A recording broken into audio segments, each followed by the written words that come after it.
ಕನ್ನಡ ನಾಡಿನ ಜನತೆಗಳಿಗೆ ನಮಸ್ಕಾರಗಳು. ನಳಪಾಕಕ್ಕೆ ಸ್ವಾಗತ ಸುಸ್ವಾಗತ. ನಾನು ನಿಮ್ಮ ನಾಗರತ್ನ. ಇವತ್ತಿನ ರೆಸಿಪಿ ಬಂದ್ಬಿಟ್ಟು ತೆಟ್ಟೆ ಇಡ್ಲಿ ಜೊತೆ ಕಡಲೆ ಚಟ್ನಿ, ರಸಂ ಸಾಂಬಾರು ಮಾಡಿದ್ದೀನಿ. ಹೋಟೆಲ್ ಸ್ಟೈಲ್ ಸಾಂಬಾರು, ತುಂಬ ರುಚಿ ಮತ್ತು ಟೇಸ್ಟಿ. ನೀವು ನಿಮ್ಮ ಮನೆಯಲ್ಲಿ ಒಂದು ಸತಿ ಮಾಡಿಬಿಟ್ಟು ಈ ರುಚಿ ಹೇಗಿದೆ ಅಂತ ಕಾಮೆಂಟ್ಸ್ ಮೂಲಕ ತಿಳಿಸಿ.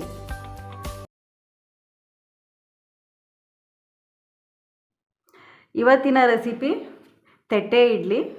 ಬಿಳಿಯಾದ ಮತ್ತು ಮೃದುವಾದ ತೆಟ್ಟೆ ಇಡ್ಲಿ ಹೇಗೆ ಮಾಡೋದು ಅಂತ ತೋರಿಸ್ಕೊಡ್ತಾ ಇದ್ದೀನಿ ನೋಡಿ. ಇದು ಒಂದು ಬಟ್ಲು ಅಕ್ಕಿ ತಗೊಳ್ತಾ ಇದ್ದೀನಿ. ಈ ಅಕ್ಕಿ ಮಾಮೂಲಿ ಸೊಸೈಟಿ ಅಕ್ಕಿನೇ ಇದು. ಇದ್ಯಾವುದೋ ಏನು ಬೇರೆ ಇದಲ್ಲ, ತೊಳೆದು ಒಣಗಿಸಿ ಎತ್ತಿಕ್ಕಿರೋ ಅಕ್ಕಿ ಇದು. ಈಗ ಒಂದು ಬೌನು ತಗೊಂಡಿದ್ದೀನಿ. ಸೊಸೈಟಿ ಅಕ್ಕಿನೇ ಇದು, ಬೇರೆ ಯಾವುದೂ ಅಲ್ಲ ನೋಡಿ. ಸೊಸೈಟಿ ಅಕ್ಕಿ ಇದು. ಉದ್ದಿನ ಬೇಳೆ ತಗೊಳ್ತಾ ಇದ್ದೀನಿ, 3/4 ಬಟ್ಲು ಅಷ್ಟೇ. ಇದು ಇಷ್ಟು 3/4 ಬಟ್ಲು ಉದ್ದಿನ ಬೇಳೆ ತಗೊಂಡಿದ್ದೀನಿ. ಒಂದು ಅರ್ಧ ಬಟ್ಲು ನೋಡಿ ಗಟ್ಟಿ ಅವಲಕ್ಕಿ. ಇದು ಪೇಪರ್ ಅವಲಕ್ಕಿ ಅಲ್ಲ, ಇದು ಗಟ್ಟಿ ಅವಲಕ್ಕಿ. ಉದ್ದಿನ ಬೇಳೆ ಅಷ್ಟೇ ತಗೊಂಡಿದ್ದೀನಿ.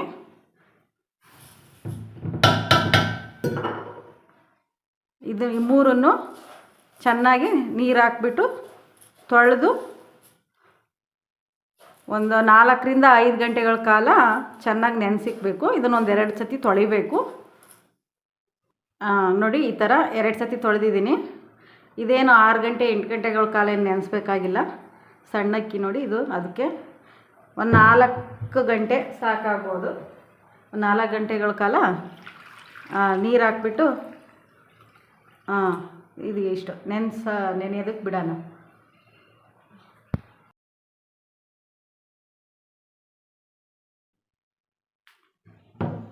ನೋಡಿ ಇದು 4ರಿಂದ 5 ಗಂಟೆ ನೆಂದಿದೆ, ಸಾಕು. ಇದನ್ನು ನುಣ್ಣಗೆ ಜಾಸ್ತಿ ರುಬ್ಕೋಬಾರ್ದು, ಸುಮ್ಮನೆ ಗರಿಯಾಗಿ ರುಬ್ಕೊಳ್ಳೋಣ.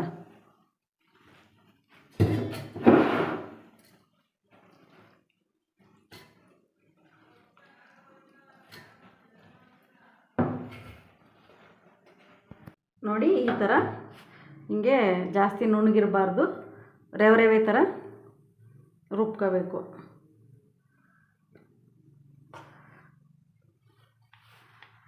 ನೀರು ಮಾಡ್ಕೋಬಾರ್ದು.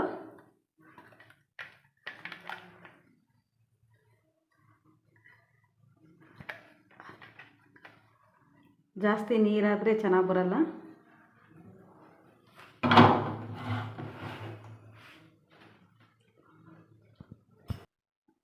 ನೋಡಿ ಈ ಥರ ತಳದಕ್ಕೆಲ್ಲ ಒಂದು ಸ್ವಲ್ಪ ನೀರು ಹಾಕ್ಬಿಟ್ಟು ಇದನ್ನು ಹಂಗೆ ಮಿಕ್ಸ್ ಮಾಡ್ಕೊಳಕ್ಕಾಗುತ್ತೆ ನೋಡಿ. ಈ ಥರ ಇನ್ನೂ ಇದಕ್ಕೆ ನೀರು ಹಾಕ್ಬಿಟ್ರೆ ದೋಸೆ ಥರ ಆಗಿಬಿಡುತ್ತೆ.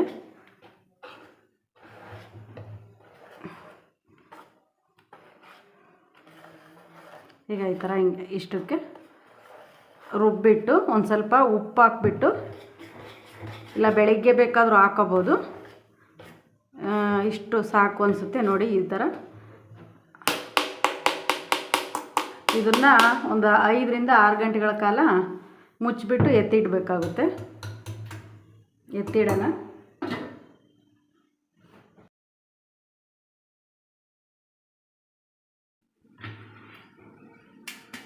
ನೋಡಿ 5ರಿಂದ 6 ಗಂಟೆ ಆಗಿದೆ. ಇದಕ್ಕೇನು ಹಾಕಿಲ್ಲ, ಇನ್ನೂ ಸೋಡಾ ಹಾಕಿಲ್ಲ, ಉಪ್ಪು ಹಾಕಿಲ್ಲ, ಆದರೂ ಅದು ಇಷ್ಟು ಚೆನ್ನಾಗಿ ಬಂದಿದೆ. ಒಂದು ಸ್ವಲ್ಪ ಸೋಡಾನು ಉಪ್ಪು ಹಾಕೋಣ.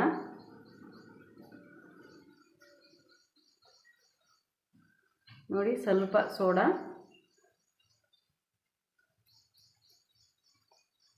ಸ್ವಲ್ಪ ಉಪ್ಪು 2 ಹಾಕ್ಬಿಟ್ಟು ಚೆನ್ನಾಗಿ ನೋಡಿ. ಸೋಡಾ ಏನು ಬೇಕೇ ಆಗಿಲ್ಲ, ಆದರೂ ಒಂದ್ಸತಿ ಮೃದು ಇರಲ್ಲ, ಅದಕ್ಕೆ ಒಂದು ಸ್ವಲ್ಪ ಸೋಡಾ ಹಾಕ್ಬಿದ್ದೀನಿ ಅಷ್ಟೇ. ಚೆನ್ನಾಗಿ ಈ ಥರ ಎಲ್ಲ ಮಿಕ್ಸ್ ಮಾಡ್ಕೋಬೇಕು.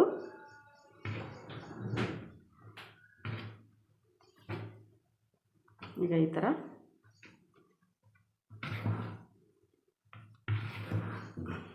ಎಲ್ಲ ಈ ಥರ ಹಿಂಗೆ ಮಿಕ್ಸ್ ಮಾಡ್ಕೊಬಿಟ್ಟು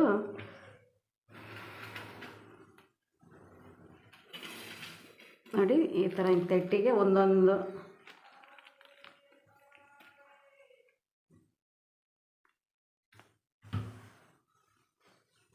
ಒಂದೂವರೆ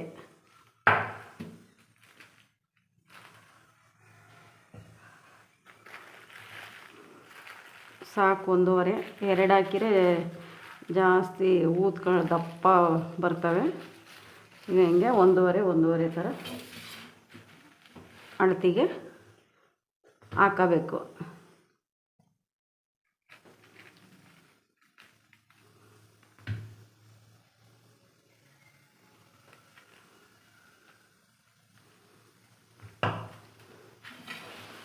ಇದಕ್ಕೆ ಕವರ್ ಯಾಕೆ ಯೂಸ್ ಮಾಡಿದ್ದೀವಿ ಅಂದರೆ ಒಂದಿಷ್ಟು ಎಣ್ಣೆ ಸವರಿದ್ದೀನಿ ಕವರ್ಗೆ. ಇಡ್ಲಿ ಬೆಂದ ಮೇಲೆ ತೆಗಿಯೋದಕ್ಕೆ ತುಂಬ ಈಸಿಯಾಗಿ ಬರುತ್ತೆ. ಈಸಿ ಅಂದರೆ ಕವರ್ ಇಟ್ಕೊಂಡು ಹಿಂಗೆ ಕೊಡೋಬಿಟ್ರೆ ಸಾಕು. ಅದಕ್ಕೇನು ಸ್ಪೂನ್ ತಗೊಳ್ಬೇಕು, ಹಿಂಗೆ ತೆಗಿಬೇಕು ಏನೂ ಇರಲ್ಲ. ಅದಕ್ಕಾಗಿ ನಾನು ಕವರ್ ಯೂಸ್ ಮಾಡಿದ್ದೀನಿ.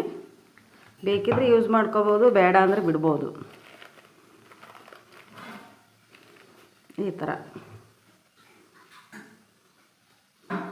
ಸಾಕು ನೋಡಿ, 4 ಇಡ್ಲಿ ಆಗುತ್ತೆ ಇಷ್ಟರಲ್ಲಿ.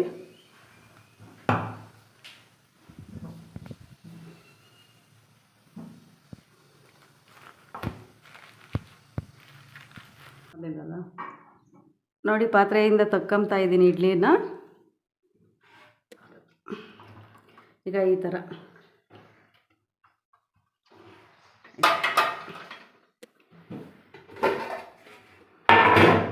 ಸುಡ್ತಾ ಇದೆ ಜಾಸ್ತಿ. ಒಂದು 5 ನಿಮಿಷ ಹಾಕ್ಕೊಂಡು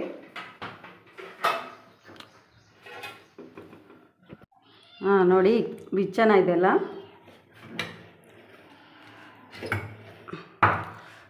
ನೋಡಿ ಈ ಥರ ಬರುತ್ತೆ. ತುಂಬ ಸುಡ್ತಾ ಇದೆ.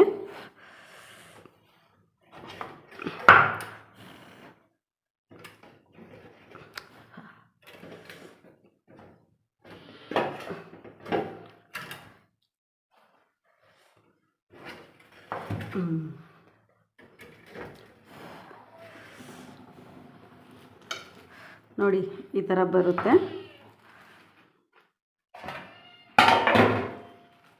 ನೋಡಿ ಕವರು ಈ ಥರ ಈಸಿಯಾಗಿ ಯಾವ ಸ್ಪೂನ್ ಸಹಾಯ ಇಲ್ದಲೆ ತೆಗಿಬೋದು. ಎಷ್ಟು ಮಿದುವಾಗಿದೆ ಅಂತ ಅಂದರೆ ನೋಡಿ,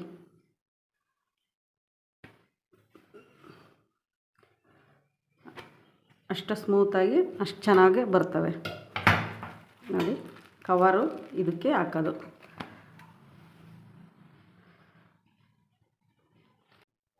ಕಡಲೆ ಚಟ್ನಿ, ರಸಮ್ ಸಾಂಬಾರು ಮಾಡಿದ್ದೀನಿ.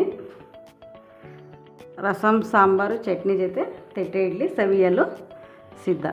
ನೋಡಿ ಎಷ್ಟು ಮೆದು ಇದೆ ಈ ಥರ.